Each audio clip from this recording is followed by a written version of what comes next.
ليه الواحد يبقى اهلاوي؟ ليه انت اهلاوي؟ هقول لك ليه انت اهلاوي. انت اهلاوي في اعتقادي. من امتى يا اخواتي وبندق بيتكلم في حق النادي الاهلي؟ بيحيي النادي الاهلي، بيحيي لعيبه النادي الاهلي، بيحيي جماهير النادي الاهلي. جديده على بندق دي؟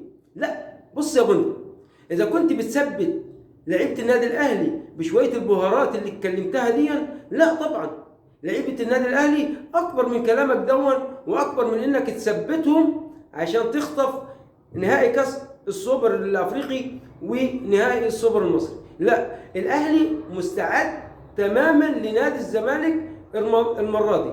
ليه؟ لان هيبدا موسم جديد، هيبدا ماراثون جديد. يبقى النهارده الزمالك لو حتى عملت ايه، النهارده الاهلي لازم يفوز بكاس السوبر يا بندق. فما تحاولش تثبت اللعيبه وتتيس اللعيبه وتقول لعيبه النادي الاهلي جامدين وتقول مش عارف ايه.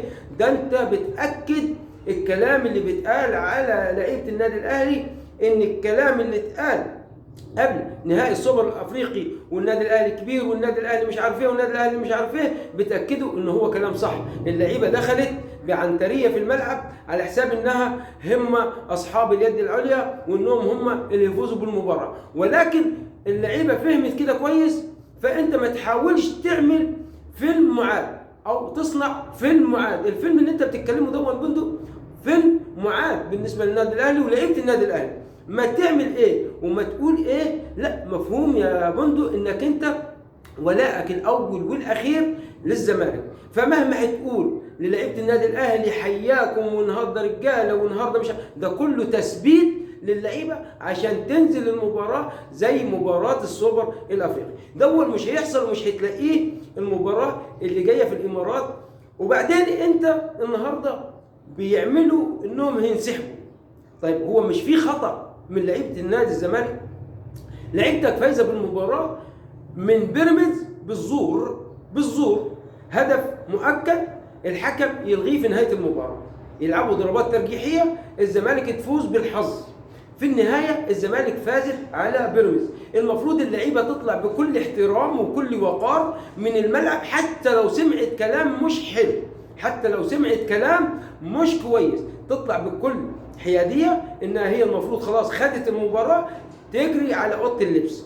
انما اللي عملوه لعيبه نادي الزمالك دون، ونيجي رئيس النادي يقول لك اهدد بالانسحاب. ايه يا عم، ما تنسحب.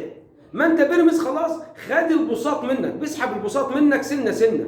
انت بيراميدز النهارده كلك 2-1 في المباراه، ولكن الحكم تغاضى عن الهدف الاخير. فانت ما تعمليش فيها انك انت هتنسحب خلاص الكره المصريه هتقف. لا، مش هتقف يا سيدي. كلام عار على نادي الزمالك ان كل شويه يقول لك هنسحب. ايه يا عم، في ايه يعني؟ هي الكره امتى كانت كده؟ ومن مين؟ من رئيس النادي يقول لك اهدد بالانسحاب. اولادك غلطوا ولا ما غلطوش في الملعب بعد المباراه ما خلصت؟ اخطاوا ولا ما اخطاوش؟ خلاص يا سيدي، ده انت محمود كهربا كلمه واحده قالها على طول سحبوه على القاهره. في ايه يا عم؟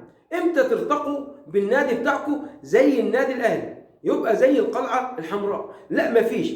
انما يا بندق النهارده مش هتثبت لعيبه النادي الاهلي بكلامك المعسول دون اللي فيه غش. لا، لعيبه النادي الاهلي جاهزه تماما للزمالك في الامارات في نهائي كاس السوبر المصري. بالتوفيق للنادي الاهلي.